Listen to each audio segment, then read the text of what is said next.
샬롬, 말씀 읽어주는 김기웅 목사입니다. 오늘도 기대하는 마음과 사모하는 마음을 가지고 하나님의 말씀 함께 읽겠습니다. 신명기 19장 1절부터 21절까지의 말씀입니다.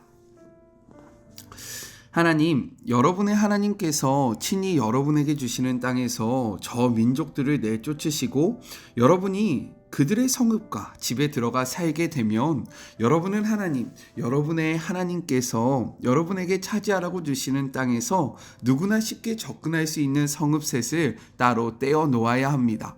여러분은 하나님, 여러분의 하나님께서 여러분에게 차지하라고 주시는 저 땅을 세 지역으로 나누고 각 성읍에 이르는 길을 닦아서 실수로 사람을 죽인 사람이 그곳으로 피신할 수 있게 하십시오.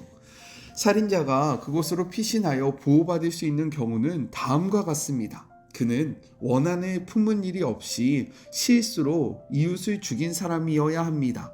예를 들어 어떤 사람이 자기 이웃과 함께 나무를 하러 숲에 가서 도끼를 휘두르다가 그만 도끼인 날이 자루에서 빠져 그 이웃이 맞아 죽었다고 합시다.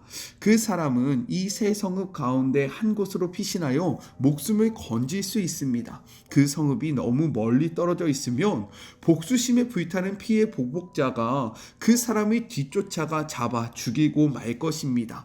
거리가 먼 탓에 죽지 않아도 되는 사람이 죽게 됩니다. 사람을 죽인 것이 그 사람의 잘못이 아니고 살인자와 피해자 사이에 원한을 살 만한 일이 없었는데도 그런 참극이 빚어지는 것입니다. 그러므로 나는 여러분에게 명령합니다. 여러분을 위해 성읍셋을 따로 떼어 두십시오. 하나님, 여러분의 하나님께서 여러분의 조상에게 엄숙히 약속한 대로 여러분의 땅을 넓혀주시고 그 경계를 확장해 주시고 여러분의 조상에게 약속한 땅 전체를 여러분에게 주시면 다시 말해 내가 오늘 여러분에게 명령하는 대로 여러분이 열심히 살고 하나님 여러분의 하나님을 사랑하며 그분이 말씀하시는 것을 여러분 평생에 실천하여 그런 일이 일어나면 여러분은 이 세 성읍에 다른 세 성읍을 추가하여 무고한 피가 여러분의 땅에 떨어지는 일이 없게 하십시오. 하나님, 여러분의 하나님께서 여러분에게 유산으로 주시는 땅이니 여러분은 그 땅을 무고한 피로 더럽혀 피 흘림의 죄를 뒤집어 쓰지 않게 해야 합니다. 그러나 어떤 사람이 이웃을 미워하여 숨어서 기다리다가 그를 습격하여 쳐 죽이고 이 성읍들 가운데 한 곳으로 달아난 경우에는 이야기가 다릅니다. 그가 살던 성읍의 장로들은 그 사람을 보내어 그를 붙잡아 돌아오게 해야 합니다. 그런 다음 그를 피해 보복자에게 넘겨주어 죽게 해야 합니다. 그를 불쌍히 여기지 마십시오. 이스라엘의 사악한 살인을 말끔히 씻어버리십시오. 그래야 여러분이 깨끗한 공기를 마시며 잘 살게 될 것입니다. 여러분은 그 땅에 첫발을 들어놓은 여러분의 조상이 오래전에 자기 소유지 경계로 세워놓은 경계표를 옮기지 마십시오. 어떤 범죄나 죄도 한 사람의 증언만으로는 유죄 판결을 내릴 수 없습니다. 증인이 두세 사람은 있어야 그 일을 판결할 수 있습니다. 악의를 가진 증인이 나타나서 어떤 사람에게 죄가 있다고 말하면 다툼에 연루된 두 당사자는 하나님 앞에 그 당시 직무를 맡은 제사장과 재판관들 앞에 서야 합니다. 재판관들은 철저하게 신문하여 그 증인이 거짓 증인이고 자기 동족 이스라엘 자손에 대해 거짓 증언을 한 것이 드러나면 그가 상대에게 주려고 했던 것과 똑같은 벌을 그에게 주어야 합니다. 여러분의 공동체의 더러운 악을 말끔히 쓸어버리십시오. 그러면 백성이 여러분이 한 일을 듣고 마음 깊이 새겨 여러분 가운데서 그와 같은 악을 다시는 행하지 않을 것입니다. 그를 불쌍히 여기지 마십시오. 목숨에는 목숨으로, 눈에는 눈으로, 이에는 이로, 손에는 손으로, 발에는 발로 갚으십시오. 이것은 하나님의 말씀입니다. 오늘 말씀은 내용상 세 부분으로 나눠서 생각해 볼 수 있습니다. 먼저 첫 번째 1절부터 13절 도피성에 대해서 이야기를 하고 있어요. 출애굽기 21장 13절부터 14절은요 원칙적으로 의도를 가지고 사람을 죽이는 것과 본의 아니게 실수로 사람을 죽이는 것을 구분하여 이야기하고 있습니다. 또한 민수기 35장 9절부터 28절은요 본의 아니게 사람을 죽게 한 사람이 죽은 사람의 친족들로부터 보호받을 수 있는 도피성에 대해서 이야기를 하고 있어요.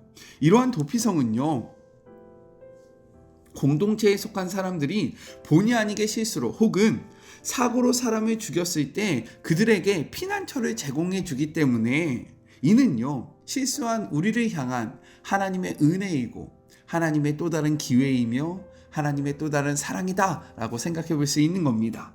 그러나 중요한 것은 이따가 조금 이따 이야기하겠지만 실수로 혹은 사고로 사람을 죽이는 경우 우리가 도피성을 통해서 보호를 받을 수 있지만 이것이 완전한 죄가 없음을 뜻하는 것은 아니다 라고 성경은 이야기하고 있어요.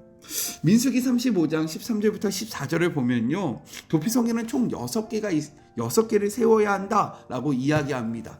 요단강을 중심으로 동쪽편에 3개, 서쪽편에 3개를 세워야 해요. 그런데 오늘 본문을 보니까 6개가 아니라 3개만 이야기하잖아요. 왜냐하면 앞선 4장 42절부터 43절에 요단강 동쪽편에 3개의 도피성을 이미 얘기했기 때문에 이제는 서편에 있는 3개만 이야기하고 있는 겁니다. 이해가 되시죠? 모세는 이스라엘이 요단강을 건너면 가나안 땅을 세 지역으로 구분하고 도피성으로 가는 길을 닦아두라 라고 이야기를 합니다. 3절입니다. 내 하나님 여호와께서 내게 기업으로 주시는 땅 전체를 세 구역으로 나누어 길을 닦고 모든 살인자를 그 성읍으로 도피하게 하라. 이것은요 2가지로 생각해 볼 수 있는데 첫 번째는 무엇이냐면 그 길로 빨리 갈 수 있도록 길을 잘 닦아두라 라는 의미인 거예요. 다른 한 가지는 무엇이냐면 이가 도망가다가 너무 이 길이 멀어서 보복을 당하지 않도록 균등하게 거리를 다 비슷하게 도피성을 두어야 한다라는 의미가 담겨져 있는 것입니다. 왜냐면요 도망자가 도피성으로 가는 중에 피해 보복자들에게 보복을 당하면 안 되잖아요. 그러니까 거리가 너무 멀면 안 된다. 일정한 거리에 도피성을 두어야 한다라고 말씀을 하고 있는 겁니다. 이렇게 실수나 사고로 사람을 죽인 자는요 도피성에 이르게 되고 그리고 성의 장로들에게 상황을 설명하고 그들의 허락에 따라 성에 머물게 됩니다. 언제까지 머물러야 하냐면요 그 성을 담당하는 대제사장이 죽을 때까지 그 성에 머물러 있어야 한다라는 거예요. 바로 이것이 죄가 없는 것은 아니다라는 의미입니다. 이렇듯 모든 죄에는요 대가가 따른다라는 거예요. 그러니까 우리는요 죄를 짓지 않도록 노력해야 합니다. 아멘이시죠? 죄에는 반드시 대가가 따릅니다. 그러니까 죄 짓지 않도록 우리 노력하며 살아갑시다. 도망자가 대제사장이 죽을 때까지 도피성에 머물러야 하는 이유는 무엇이냐면 대제사장이 희생제도를 대표하는 인물이었기 때문에 그의 죽음이 살인자의 죄를 대속하는 것으로 여겨졌다라는 거예요. 이러한 차원에서 대제사장의 죽음은 예수 그리스도의 죽음의 모형이다라고 말할 수 있습니다. 이러한 도피성의 제도는요 이스라엘 백성뿐만 아니라 그 중에 사는 이방인에게도 똑같이 적용되었어요. 왜요? 이방인도 실수할 수 있고 이방인도 불의의 사고를 당할 수 있기 때문인 겁니다. 그렇기 때문에 유대인이나 이방인이나 구분 없이 이러한 법이 균등하게 동일하게 적용되었다라고 성경은 이야기하고 있는 거예요.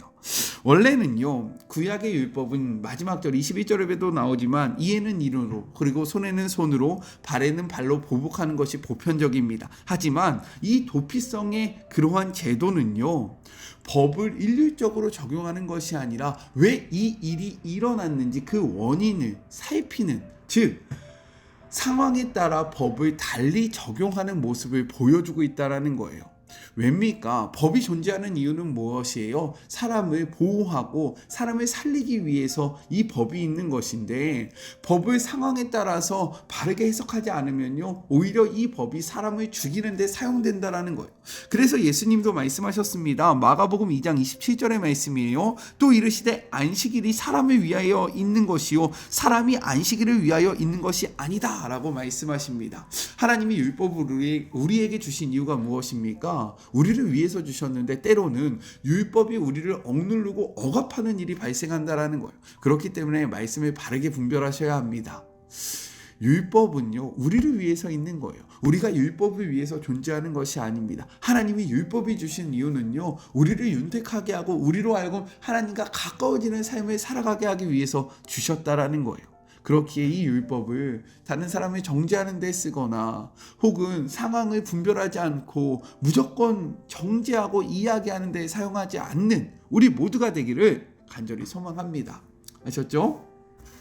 둘째, 14절 경계표에 대해서 이야기를 하고 있어요. 14절입니다. 내 하나님 여호와께서 내게 주어 차지하게 하는 땅, 곧 내 소유가 된 기업 땅에서 조상이 정한 내 이웃의 경계표를 옮기지 말라라고 이야기합니다.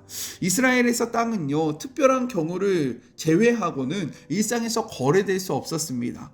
가나안에 정복한 이스라엘이 각 지파별로 그리고 각 지방에 따라 땅을 분배할 때요, 제비를 뽑아서 이것을 분배했는데, 제비를 뽑은 이유가 무엇입니까? 하나님의 뜻에 따라 기업을 얻었기 때문에 이것을 자신들의 마음대로 사고 팔거나 이것을 빼앗는 것은 하나님의 뜻을 거역하는 행위가 되었다라는 거예요. 아합이 나봇에게 포도원을 팔라고 했을 때 그가 거절했던 이유가 바로 이것입니다. 열왕기상 22장 3절의 말씀입니다. 나봇이 아합에게 말하되 내 조상의 유산을 왕에게 주기를 여호와께서 금하실지로다. 하나님께서 상황과 형편에 따라 그리고 우리를 사랑하심으로 다 정해두셨는데, 우리의 유익과 만족에 따라서 때로는 우리의 탐욕과 탐심에 따라서 이것들을 함부로 해서는 안 된다라고 이야기하고 있는 거예요. 하나님이 경계표를 옮기신 것을 금하신 이유는 무엇입니까? 과도한 욕심으로 다른 사람들의 생계와 권한을 위협해서는 안 되기 때문인 겁니다. 그런데 우리는 어떠합니까? 우리의 욕심으로 이웃의 경계표를 내 맛대로, 내 입맛대로 마구 옮기고 있지는 않습니까? 나의 필요를 따라서 하나님이 정해놓으신 그 경계표를 내가 그들에게 내어주고 있지는 않습니까? 이 말씀을 통해서 우리가 지켜야 하는 그 하나님의 경계표가 무엇인지를 생각해보는 시간이 되었으면 좋겠습니다. 마지막 셋째, 15절부터 21절 증인에 대해서 이야기합니다. 이는 거짓 증언으로 발생할 수 있는 피해를 막기 위해서 이 말씀을 기록하고 있다는 거예요. 모세는 이미 17장 6절에서도 동일한 원리를 제시했습니다. 읽어볼까요? 죽일 자를 두 사람이나 세 사람의 증언으로 죽일 것이요 한 사람의 증언으로는 죽이지 말라라고 이야기해요. 또한 십계명에서도 거짓 증언을 금하고 있다라는 거죠. 5장 20절의 말씀입니다. 내 이웃에 대하여 거짓 증거를 말하지 말라라고 이야기합니다. 그렇기 때문에 어떤 재판에서라도 한 사람의 증언으로는 판결을 내릴 수 없었고 최소 두세 사람의 증인이 있어야 가능했다라고 성경은 이야기하고 있는 거예요. 만일 증언이 거짓으로 밝혀질 경우에는 어떻게 됐냐면, 그 거짓 증언 때문에 상대방이 받아야 할 벌을 거짓 증언을 한 사람이 받게 되었습니다. 이 말은 무엇이냐면, 누군가에게 영향을 줄 수 있는 이 증언에 대해서 신중하라 라고 얘기하고 있는 거예요. 우리의 말에는요, 힘이 있음을 알아야 합니다. 그리고 우리의 말 때문에 누군가는요, 피해를 입을 수도 있다는 것을 생각해야 한다는 거예요. 그렇기 때문에 우리는 말에 신중함을 기해야 합니다. 이 말씀 앞에 나는 어떠한 말을 하고 특별히 다른 사람에 대해서 이야기할 때 나는 어떻게 하고 있는지, 어떻게 이야기하고 있는지를 돌아보며 우리의 말에 신중함을 갖는 그러한 하루가 되기를 주님의 이름으로 축복합니다. 우리 같이 기도할까요? 하나님 감사합니다.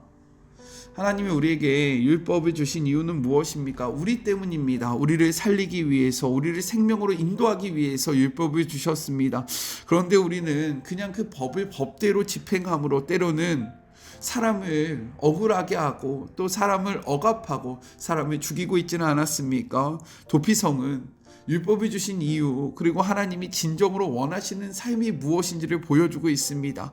우리가 상황에 맞는 아름다운 말을 하게 하여 주시옵시고 상황에 맞는 법을 정말로 우리의 삶 속에서 지키며 나아갈 수 있도록 축복하여 주시옵소서. 하나님은 우리의 삶에 경계표를 세워놓으셨습니다. 이 경계표는 우리를 살리기 위함입니다. 우리 마음대로 옮길 수 있는 것이 아닙니다. 우리의 입맛대로 이것을 옮겨서는 안 됩니다. 이를 기억하며 하나님께서 정해놓으신 우리의 삶의 경계표를 지켜나가는 주의 모든 자녀들이 되게 하여 주시옵소서. 우리의 말에는 힘이 있고 우리의 말은 영향력이 있습니다. 특별히 다른 사람에 대해서 이야기를 할 때 우리의 말을 돌아보게 하시고 우리의 말에 신중함을 가질 수 있도록 주님 역사하여 주시옵소서. 오늘도 우리와 함께 하시는 주님을 바라보며 우리 안에 계시는 거룩하신 예수 그리스도의 이름으로 간절히 기도드립니다. 아멘. 하나님은 우리를 살리는 데 관심이 있으십니다. 믿으시죠? 하나님은 우리가 살아나기를 소망하신다라는 거예요. 이를 잊지 않았으면 좋겠고 하나님께서 우리에게 정해놓으신 삶의 경계표들이 있습니다. 우리의 입맛대로 우리의 그 욕망대로 이것들을 옮기지 않고요. 그리고 무엇보다 우리의 말에는 힘이 있다라는 거예요. 다른 사람에 대해서 이야기할 때 신중함을 갖는 우리 모두가 되었으면 좋겠습니다. 저는요 또 내일 만나도록 할게요. 사랑하고 주님의 이름으로 축복하면서 오늘 하루도 힘내세요. 우리 내일 만나요. 안녕. 오늘도 수고하셨습니다.